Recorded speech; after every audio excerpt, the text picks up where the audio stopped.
Vamos a hablar de la consolidación de las empresas. Con esta empresa Johnson Johnson conformada por el Grupo 8, Juan Bonilla Velosa y Jorge B. Martínez quienes hablan.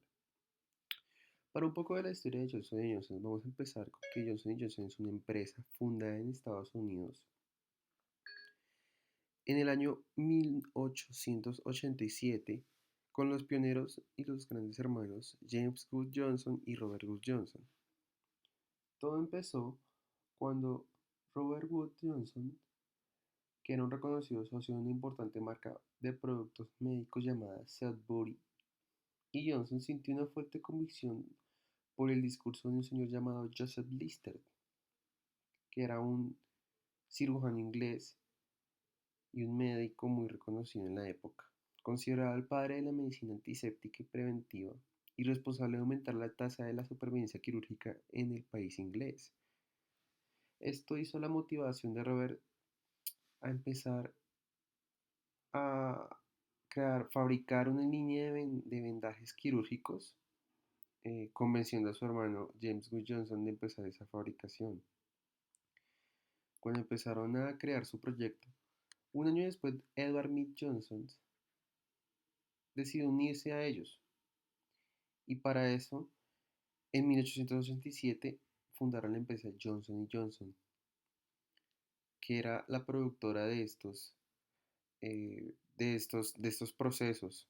La empresa empezó siendo con 24 personas, que eran las que producían todo este material. Principalmente esa fue como los principios de Johnson Johnson en resumidas cuentas. Algo muy importante es que para el apoyo y la expansión que ellos tuvieron fue que Johnson Johnson fue un apoyo grandísimo para las fuerzas del ejército estadounidense en lo que fue la Segunda Guerra Mundial. Contribuyeron mucho en lo que eran los verdajes quirúrgicos para los soldados que fueron a combatir en ese entonces. Y en 1914 la compañía trazó objetivos internacionales para expandirse, es decir, decidieron expandir todos sus servicios a otros lugares. Se establecieron otras subsidiarias, en lo que era Australia en 1917, Canadá en 1920 y posteriormente en Francia en 1931.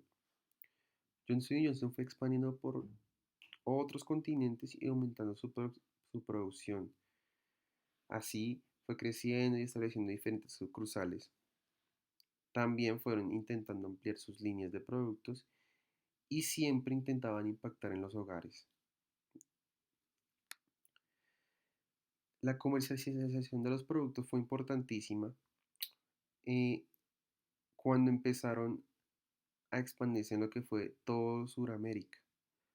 Una de sus primeras empresas importantísimas fue en Argentina, cuando abrieron sus primeras sedes en 1931. Y por aquel entonces comercializaban solo gasas, vendas y apósitos importados desde Estados Unidos. Eso no fue impedimento para que Johnson Johnson empezara a hacer una extensión de línea, es decir, ya estaban pensando en más allá que solo hacer vendas, gasas y apósitos importados de los Estados Unidos. Decidieron ampliar su línea de producción a consumos masivos tales como la protección sanitaria, cosmetología, tanto para bebés como para adultos, cuidado de la piel e higiene bucal, todo lo que fuera relacionado con la salud y el cuidado. Para sus grandes casos de éxito, la gran cadena de suministros fue una de ellas. Es decir, para que entendamos eso, fue importante que la cadena de suministros diera un vuelco grandísimo en Johnson Johnson, que a la final fue un gran éxito, porque al principio, cuando ellos empezaban a vender sus productos, tenían un gran impacto, pero al principio todos estos productos contenían químicos como colorantes, sulfatos, parabenos, etcétera, que no eran muy amigables con la salud de las personas. Es decir, comenzó a tener una impopularidad y ellos decidieron hacer un cambio drástico desde lo que era la raíz. Es decir, colocaron la cadena de suministros, miraron qué tipo de proveedores estaban desarrollando este tipo de químicos y redujeron los proveedores a un 33%.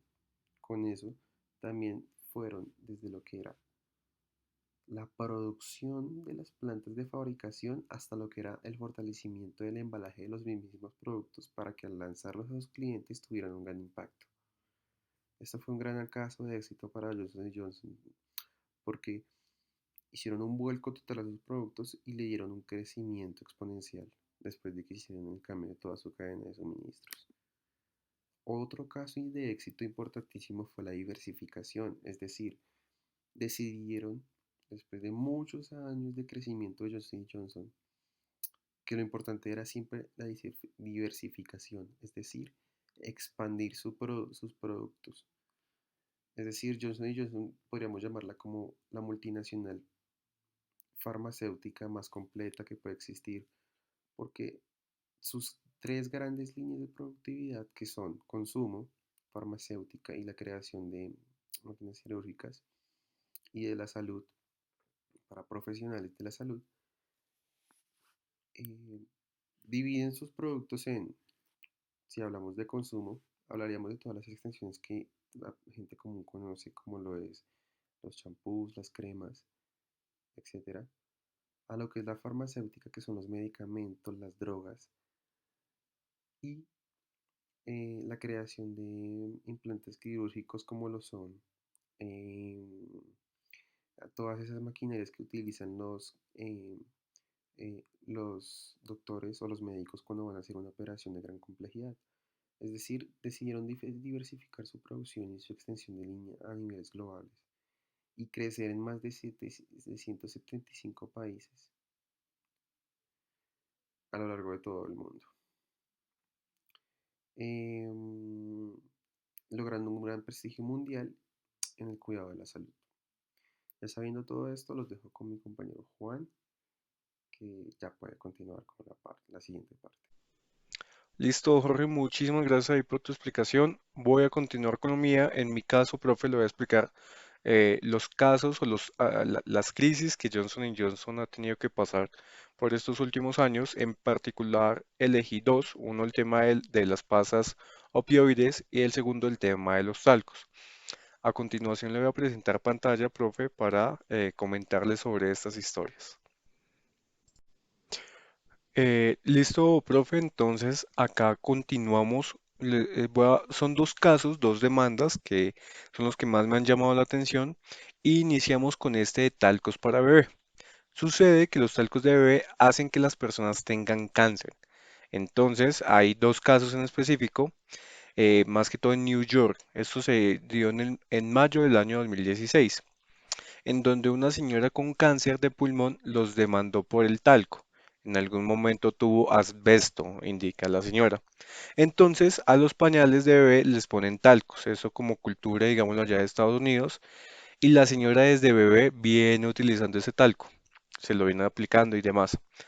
Eh, entonces, todas las personas que comenzaron a usar ese tipo de calzos, este tipo de talcos, perdón, y que lo seguían usando hasta ahorita, pueden llegar a sufrir de cáncer, o bueno, esa enfermedad.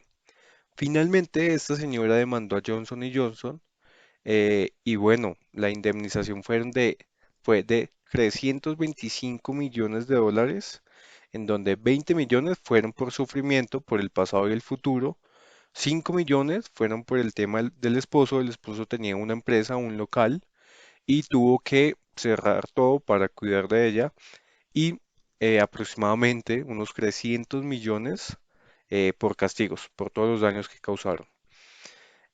Y un caso muy similar fue el de una señora que le dio cáncer de ovario.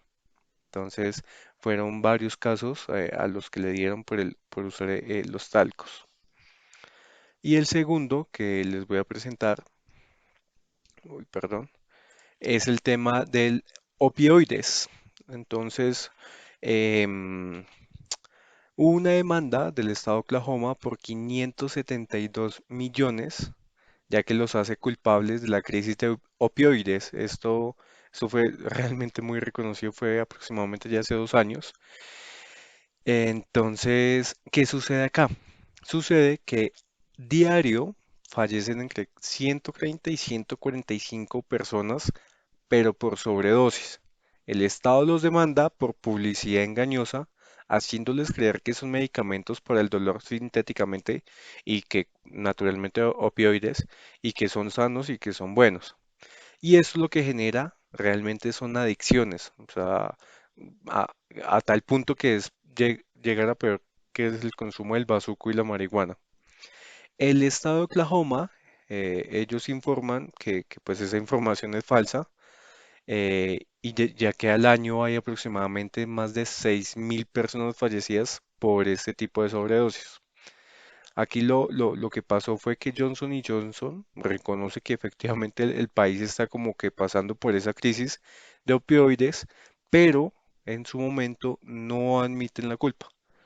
Entonces ellos trabajan para hacer la apelación, pero de igual manera la pierden y es por eso que tienen que pagar 572 millones ya hace 2 años.